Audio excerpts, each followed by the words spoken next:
Magandang araw po sa inyong lahat. Turuan ko na po agad kayo matuto mag-English. Dito na po agad tayo sa ating halimbawa. Anuman ang tinatrabaho ko ay mapaghamon. Anuman ang tinatrabaho ko ay mapaghamon. Kapag in English po yan, yung anuman ang, ako na lang po ang nagtagalog nito para sa what, okay? Para maging natural po yung ating Tagalog gamit ang what, na kung saan po ay gumagawa po tayo ng noun clause o mapag-uusapan na inuumpisahan ng what. So, pag ang what po ay ginamit nyo para gumawa ng noun clause, ng isang noun clause o mapag-uusapan, yung what po ay tinatranslate po natin bilang anuman ang. Okay? So, ako na po ang gumawa nito kasi ganito po tayo magtagalog para sa what kapag naka-noun clause. Anuman ang, tapos yung ko po itatranslate natin bilang I, tapos sasamahan natin ng M. Okay? Huwag niyo lilimutan yung M ha. Tapos, sa kanyo isusunod itong trinatrabaho. Okay? Bilang working on. Tapos, sa kanyo isusunod itong I bilang is. Tapos, itong mapaghamon bilang challenging. What I am working on is challenging. What I am working on is challenging. So, ganyan po ang tamang pag-translate sa ating Tagalog na mensahe na anuman ang tinatrabaho ko ay mapaghamon. Isa pa pong halimbawa, anuman ang ginagawa mo ay kailangan. Anuman ang ginagawa mo ay kailangan. Kapag in English po yan, what you are doing for is necessary. Anuman ang ginagawa mo ay kailangan. Ngayon, subukan naman po natin itong natin bilang we. Pero kung gusto nyo ay namin, pwede rin po bilang we. So, natin ang gamitin natin. Anuman ang ine-ehersisyo natin ay epektibo. Anuman ang ine-ehersisyo natin ay epektibo. Kapag in English po yan, what we are exercising with is effective. Okay po? Isa pa pong halimbawa, subukan naman po natin itong inaalala. At si Joseph naman ang gamitin natin. Anuman ang inaalala ni Joseph ay di kailangan. Okay? Anuman ang inaalala ni Joseph ay di kailangan. Kapag in English po natin yan, what Joseph is worrying about is needless. Okay? Okay, bali ang tinuturo ko po sa inyo ngayon ay paggamit ng noun clause.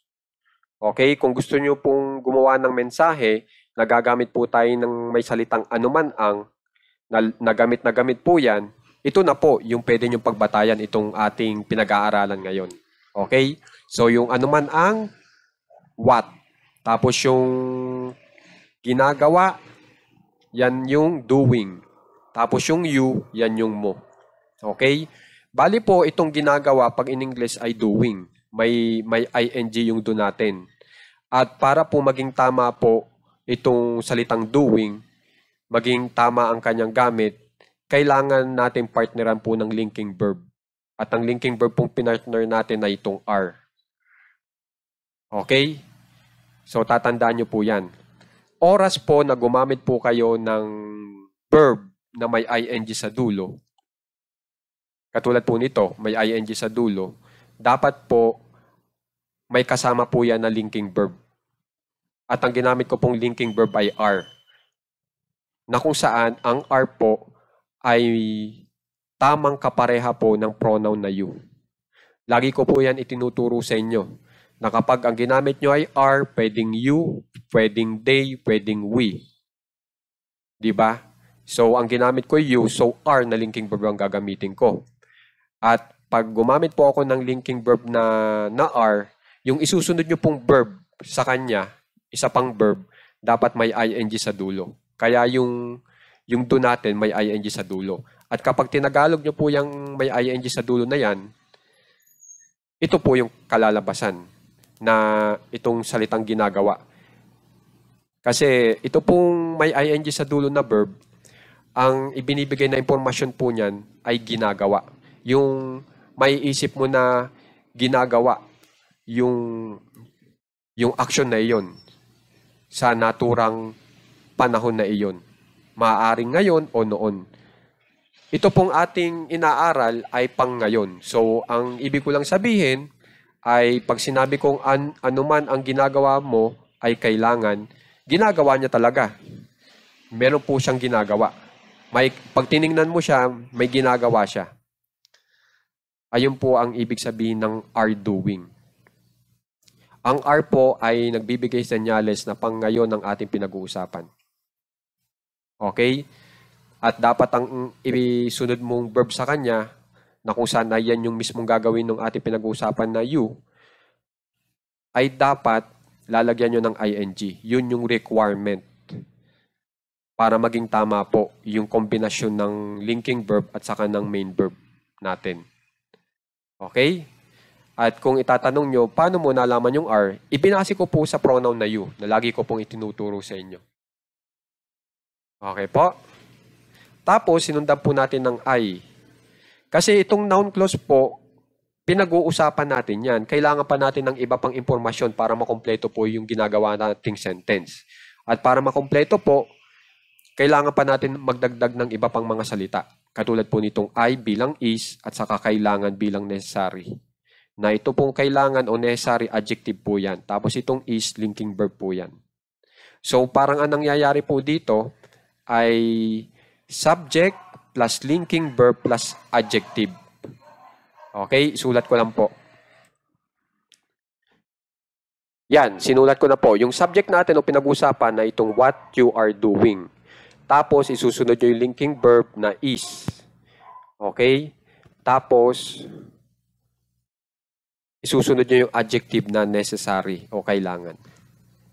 So, ito pong subject linking verb plus adjective, subject plus linking verb plus adjective, yan po ay nakakatulong para makabuo po tayo ng mensahe na lubos nyo pong maintindihan.